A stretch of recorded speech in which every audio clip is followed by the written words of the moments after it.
আসসালামু আলাইকুম রহমতুল্লাহ।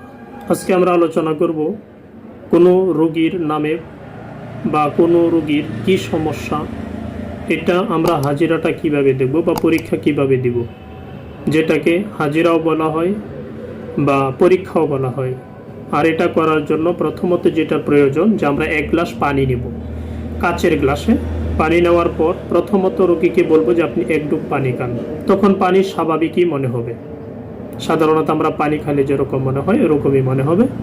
তারপর আমরা তার কাছ থেকে পানিটা নিয়ে হাতে রেখে 11 বার প্রথমে দুরূদ শরীফ পড়ে 11টা ফু দিব বা দম করব।